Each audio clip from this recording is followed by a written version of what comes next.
Hey there, this is me, and this is a video meant for your eyes only. You, the person hiring for a position I want. I'm hoping the format I put this in will give you a brain break after reading way too many resumes. I want to get something off my chest. When I read that job description, I was somewhere between 89 and 98% sure that I have the skills to jump into the work right away. That's not either of our faults. Bullet points are just an imperfect medium for communicating the complicated needs of your project. But one thing I can be sure of, I am 99% that you would benefit from hiring me. And if I sound non-committal there, just know that I always try to leave room for uncertainty, which is something I hope you're looking for in candidates because I can't count any hires. Now, this particular video is about what I did at my last job, working on the 3D third-person shooter / real-time strategy hybrid with horses, Kingmakers. Everybody on the team worked hard every day to turn this array of pixels into a convincing simulation of an escapist version of reality that never existed. Everybody deserves loads of credit, but this video is about what I did, which are mainly these things. I will do my best to keep this brief. I would go into more detail, but I know your time is important at one of the key technologies in Kingmakers that existed in the project before I started work at Redemption Road. This is what makes it possible to render so many guys. Just look at them. Wow. In short, instead of using a skeleton to move their limbs around, compressed vertex positions are packed into long arrays and stored on GPU by animation textures. If it sounds like I'm breaking NDA, don't worry, this is public information. When a soldier is told to strike a pose, they load that particular section of vertices for that frame of the animation. This is not a new technology. Actually, it's older than skeletal animation. If you played Quake, you're familiar. Before I arrived, the game was only able to have up to a large number of these guys. Through some nifty per-frame data coercion, I was able to remove that cap so that as many of them can exist as the simulation can handle. Only up to a large number can be animated, but many, many more can exist and be rendered statically. When AI guys aren't on screen, they aren't drawn. Unreal's code wasn't fast enough for our purposes, so I wrote the algorithm that decides who's drawn. Another system that existed before I joined. Basically, having vertices moved by bones is a far more flexible process, which is why it's so common these days, but it's more expensive than vertex animation. Kingmakers does something pretty interesting here. Right before your very eyes, it swaps out a vertex mesh with a skeletal mesh on demand. This way, our AI buddies can play more animations, do hit reactions, or ragdoll if needed.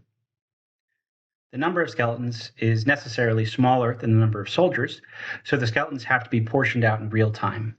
Who gets a skeleton is not an easy problem to solve, and who gets their skeleton taken away is an even harder problem. I improved upon the original prototype and wrote the code that makes those decisions. I also reduced the number of skeletons needed on hand by, I think it was something like 96%. So basically, far fewer skeletons are needed to animate the same number of guys. I can't get into it, but it has something to do with material variance. When soldiers aggro to players, they do special things like spread out, sort of avoid getting shot, and take turns attacking the player. I wrote the code that allows them to do those things, and later I also wrote the code that allows them to dynamically attack each other in the same way. Note the difference between what I'm describing and what you're seeing here. These are essentially pre-recorded vertex animation clips being played back in sync.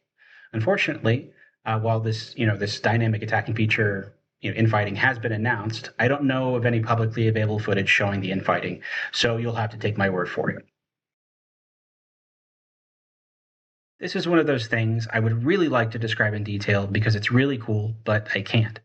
Suffice it to say that over my 3 years working on Kingmakers, about 1/3 of that time was spent writing and managing systems that determine who is targeting who and why, as well as what tools designers and programmers have to generate threat and potential targets.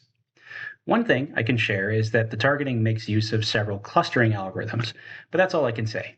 And seriously, I am bummed I can't go into detail on this. This one I also can't go into too much detail on, but I can say that, due in large part to my work, the game is able to update 10,000 AI guys every frame for most things they do. I got good at multi-threading and cache-efficient layouts while working on this project so that I could optimize the crap out of it. Feel free to ask me what my approaches are, generally speaking. I wrote the collision system for the AI guys, allowing them to have rigid body collisions with each other as well as objects in the world. And that's just necessary. It's necessary to have a custom system because there are so many of them. And this largely leverages the work described in the previous section. Cavalry, in particular, were a challenge because they're not round. And speaking of, I wrote most of the horse AI, which gave me the chance to make them do all of this cool stuff. Pretty cool. I wrote the spawn system for the AI guys. If you want 100 guys here, this type, facing this way, okay, here you go, placed all in formation on the nav mesh. Figuring out what the Z component of their location vectors should be is surprisingly difficult. A lot of smoothing is involved. Maybe not surprising that that's true. Doing it in a thread safe way while multi-threading it and not using built-in async line traces was also a big challenge. My teammates and I did a lot of work managing the cantankerous state machine jungle that drives these guys around. We tried to refactor it once, but it grew appendages and fought back, so nothing could be done. This is the reason I was hired to the project. Or I should say, this is the reason I was hired to the project. My previous employers saw that I was making a custom nav mesh and navigation system for Unreal that allowed units to walk on walls and ceilings, and they rightly recognized that I could probably make these dudes move around a little bit better. And Kingmakers has, let's say, unique needs with regards to navigation, or at least for a game that is half shooter. RTS AI navigation programmers know what I'm talking about. A lot of these guys need individual paths all at once, so that's a performance concern. Unlike pure RTS, their movement needs to look sensible up close, so no cheating. The design is also uncompromising in terms of environment, meaning the game has multi-level structures that are not discretized, as they are in XCOM. And the AI guys often have to move very far distances without hanging the CPU. And this was one of the hardest, overall, this is one of the hardest things I have ever done. In the end, I believe less than 0.1% or so of the original Unreal code paths and data structures are being leveraged for navigation.